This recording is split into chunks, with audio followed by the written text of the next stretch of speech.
Okay, Game Beaters, name the best sports title for the NES. And go! Pro wrestling. Yeah, maybe. How about Super Dodgeball, though? Interesting choice. What about Blades of Steel or Tecmo NBA Basketball? That game's not bad, but it's no double dribble. Guys, we got this. Surely we can come up with a top 3 we can all agree on.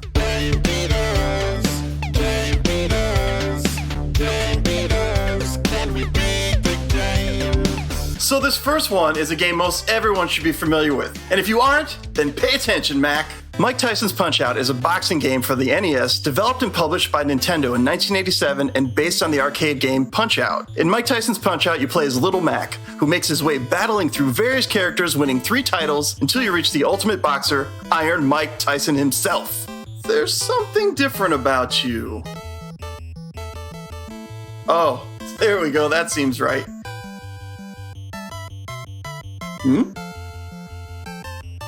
Are you winking at me?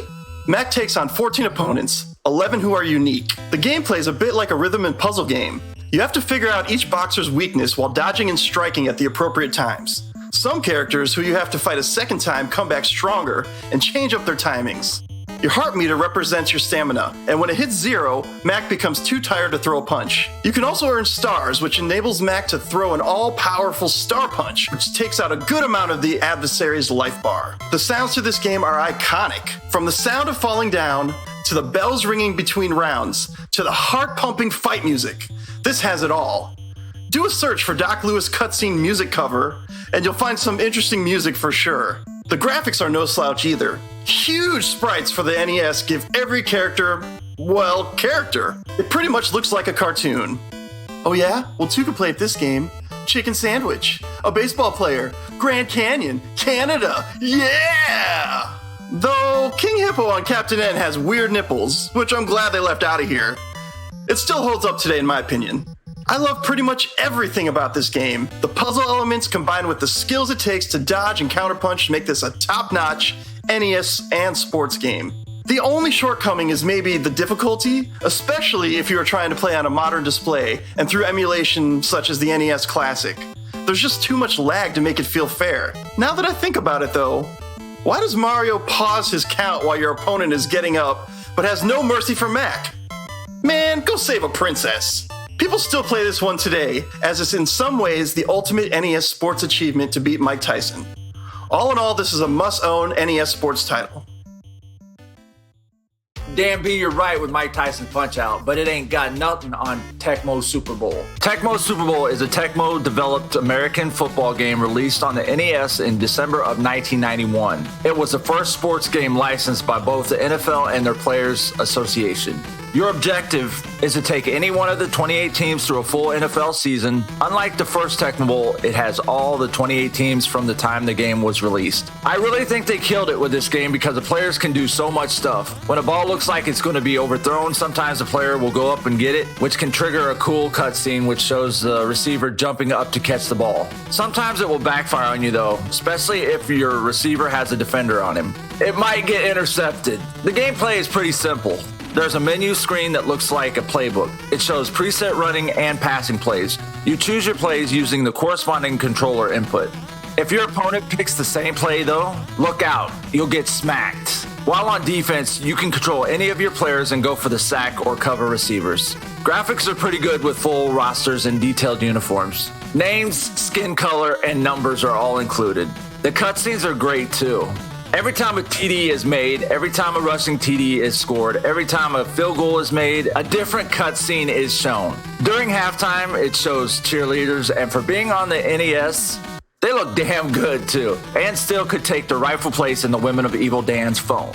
Tecmo Super Bowl has realistic in-game sound effects that include QB cadence, referee whistles, and voiceovers for touchdowns.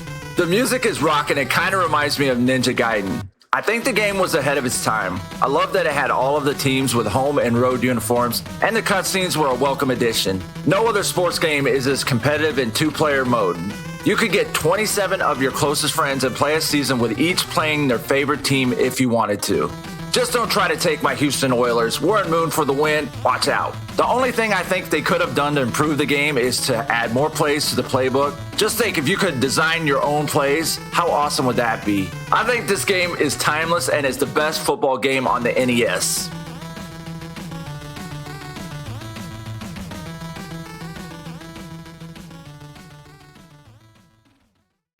Yeah, Evil Dan, Tecmo Super Bowl is definitely one of the greats.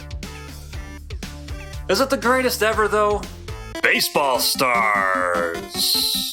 Developed by SNK and released for the NES in 1989, Baseball Stars quickly became a hit and the must-have baseball title for the NES. In Baseball Stars, you can either play as one of the included 8 teams in a single game or as part of a 125-game season. Or, and this is what made this game such a hit, you can create your own team and build them up through playing games. Using the first battery backup of its kind for a sports game, you can save your team and max out their attributes using money you earn for playing games. This also allows for statistics to be saved and compiled as you progress through the season.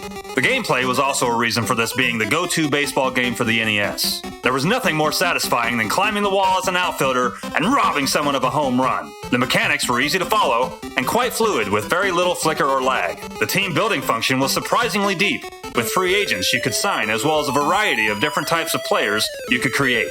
This is also my sister's favorite sports title for the NES, as you could create or sign female players to join your team. This game is still ahead of its time. The soundtrack is lively, but repetitive.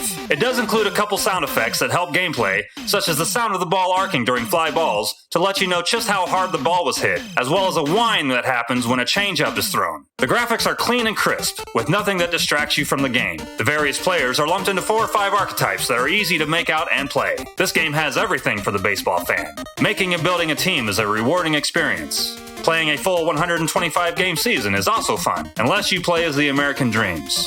This team is nothing but Hall of Fame type players, and as such they are way better than the rest of the preloaded teams. So if you're looking to destroy every team easily, go this route.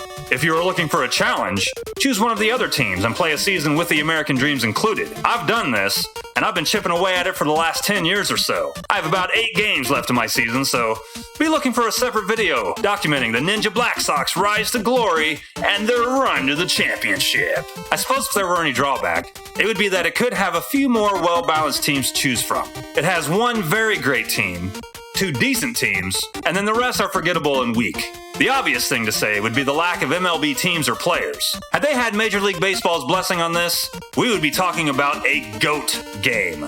Not just the best sports game for the NES, the greatest of all time. All right, gentlemen, all excellent choices. But hey, Frank, what do you think, buddy? Oh my gracious goodness, you're gonna let me be in the video? Yeah! Oh wait, my favorite #1 sports game of all time is Pictionary for the NES. You see, I don't really care about games with balls in it. Frank, no. What do you mean no, DB? I mean, no, dude. You can't tell me no. This is my one and only chance for the being in the video. Dude, not this time, okay, man? Let's do it again. You can try again next time. Oh, this is bull crap. A giant, steaming pile of bull fuck.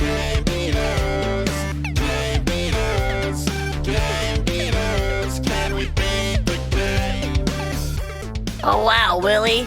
Willie, you gonna cut me off again? That's fine.